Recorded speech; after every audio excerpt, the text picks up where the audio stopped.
se há uma verdade nos poemas e, afinal, do que se trata os poemas? Quais as implicações do poema com a vida, com a política, com o salário mínimo, com o ordenado mínimo? Quais as implicações do poema com o pão, com a faca, com a falta do pão? Quais as implicações da polícia com o poema, do poema com a polícia? Qual a verdade que os poemas guardam? Se guardam alguma verdade? Penso eu que, se os poemas guardam alguma verdade, essas verdades não são sustentadas pelas palavras do poema.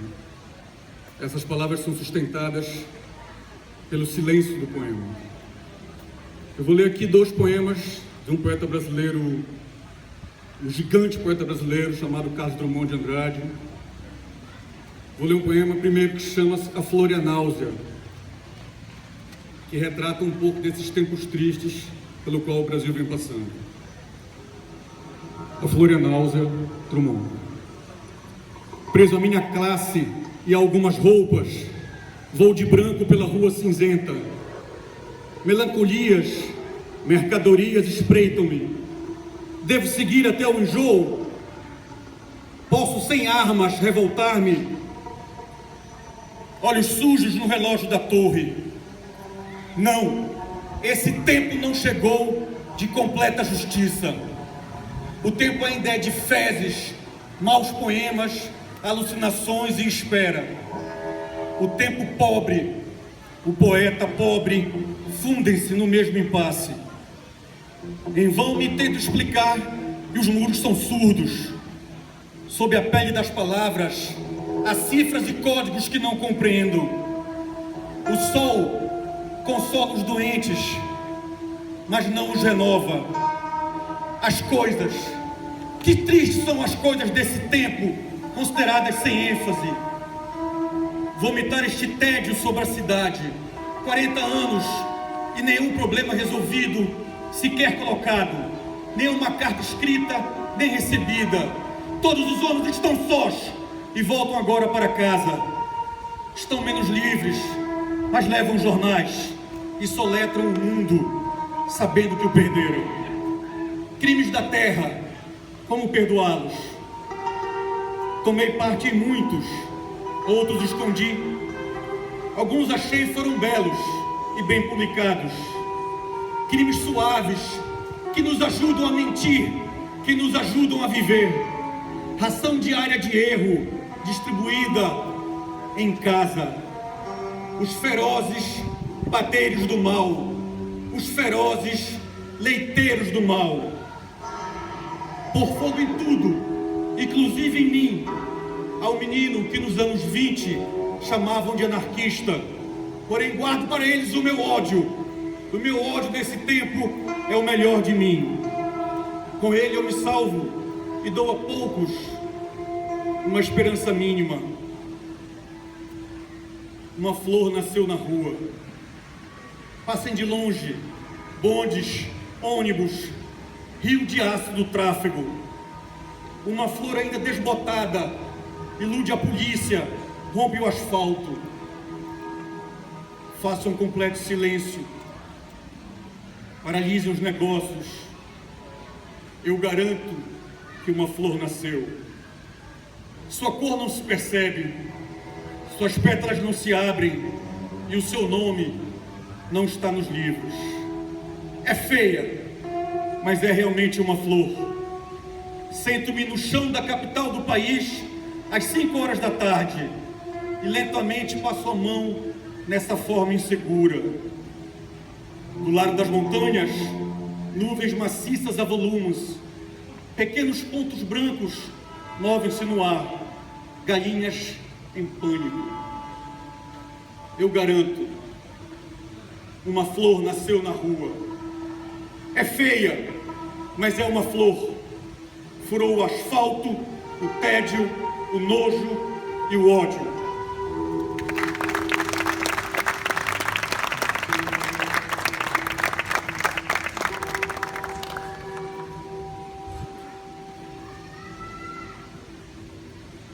Esse Esse é outro poema que eu vou ler a seguir. Drummond escreve em 1944 e, como nos parece, acho que a poesia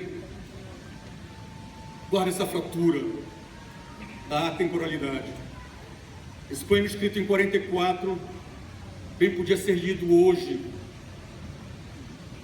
com a questão dos refugiados que a Europa enfrenta, bem podia ser lido hoje, diante da tragédia silente da ilha de Lampedusa.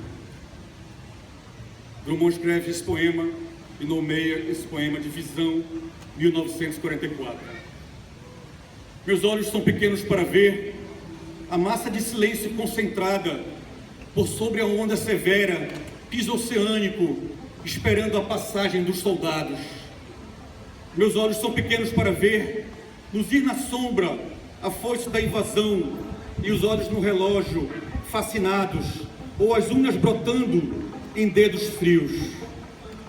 Meus olhos são pequenos para ver o general com seu capote cinza, escolhendo no mapa uma cidade que amanhã será pó e pus no arame.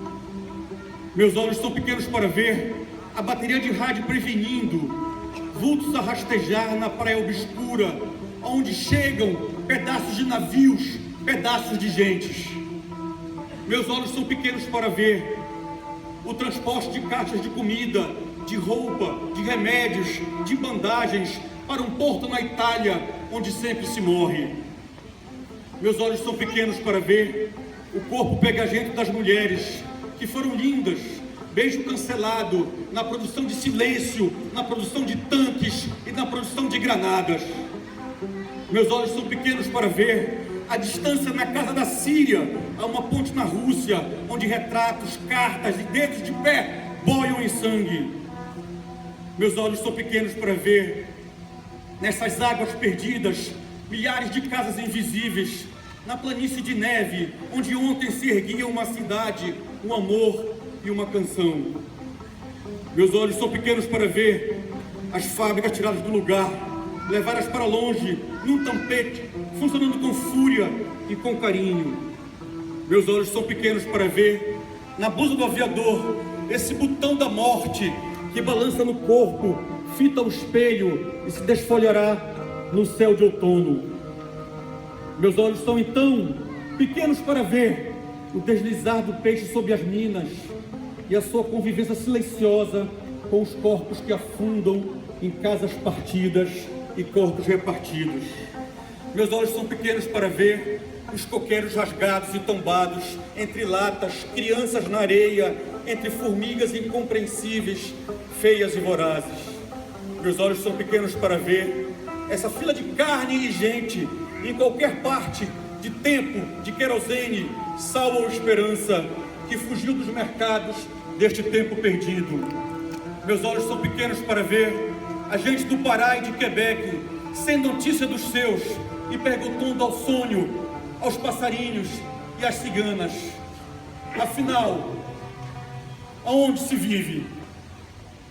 Meus olhos são pequenos para ver todos os mortos, todos os feridos, crianças perdidas, e este sinal no queixo de uma avó que não pôde esperar a voz dos sinos. Meus olhos são, enfim, pequenos para ver países mutilados como troncos, proibidos de viver, mas onde a vida lateja, silenciosa, subterrânea e vingadora. A vida.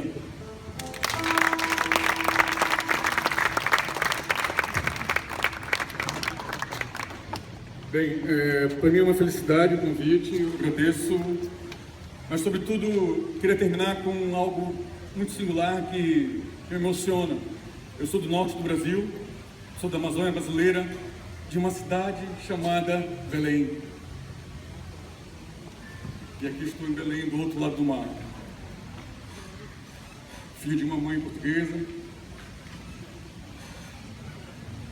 marcado pelas saudades, e vou recitar aqui um poema de um poeta da Amazônia chamado Maxi Martins, um dos grandes poetas brasileiros da segunda metade do século XX.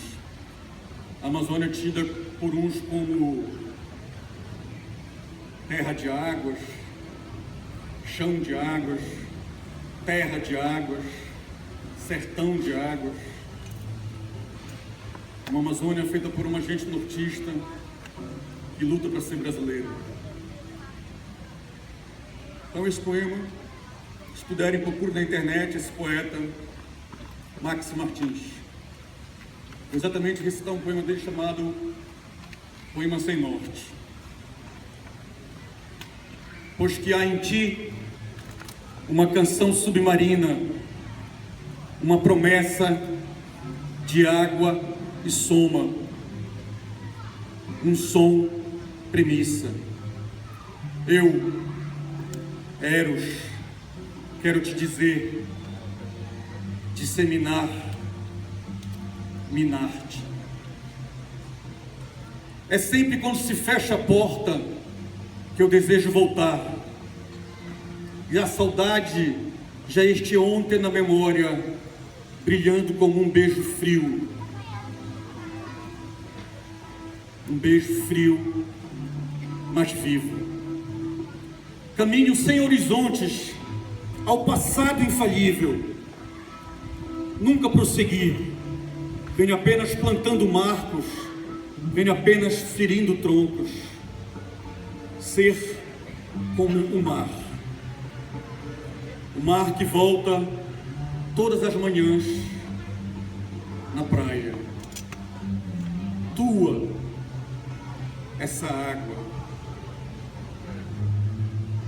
Esse rio que eu sou, não sei ou me perdi.